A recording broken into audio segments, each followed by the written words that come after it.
주요 정책들을 말씀드리겠습니다. 중국 금융정보 제공업체인 차이신이 11월 제조업 구매 관리자 지수가 예상치인 50.5를 하회한 49.9로 집계되면서 경기 둔화 우려가 지속됐습니다.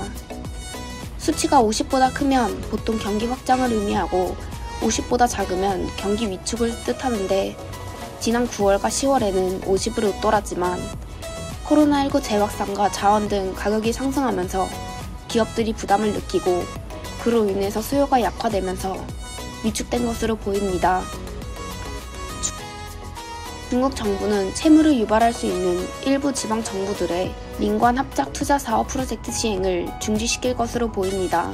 중국에서는 지방 정부가 민관 합작 투자 사업인 PPP 프로젝트 계획을 발표하고 민간 기업들의 참여 입찰을 한 다음에 이것을 등록한 이후 시행할 수 있는데, 여기에서 일부 지방 정부들은 연간 경제 성장률 목표치 달성을 위해 민간 기업에 채무를 지면서까지 프로젝트를 시행하는 모습이 포착되면서 정부는 이런 잠재적인 채무 증가를 부를 소지가 있는 프로젝트의 등록, 취소 작업을 시행할 것으로 보입니다.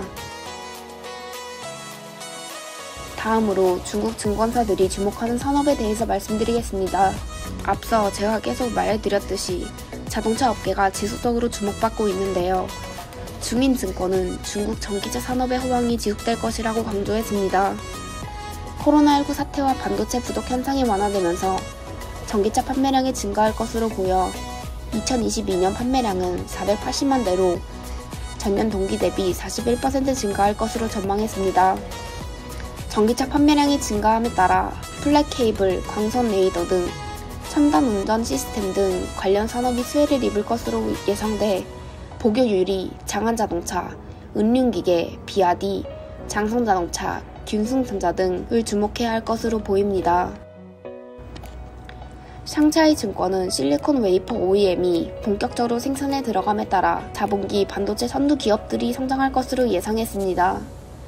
OEM은 주문자의 의뢰에 따라 주문자 상표를 부착해 판매할 상품을 제작하는 것을 말하는데, 현재 실리콘 웨이퍼 OEM 시장의 성장률은 예상보다 20% 높은 수준입니다.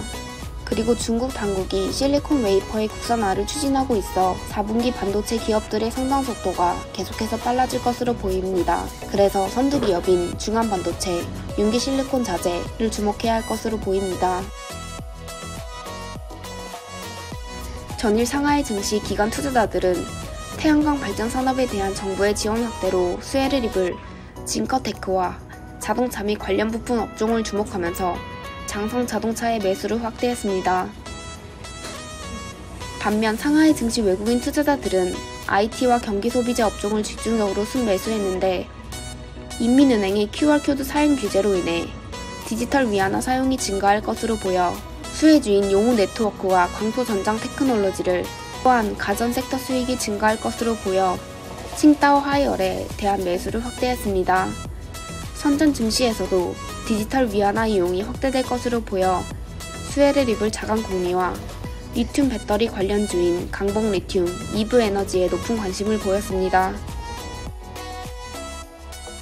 코로나19 변이 바이러스인 오미크론의 확진 사례가 남아프리카 공화국을 비롯해 유럽, 아시아는 물론 미국에서도 나타나면서 이에 대한 경계심이 확대되는 가운데 미국 연준의 테이퍼링 가속화가 논의될 것이란 점도 주시해야 할 것 같습니다.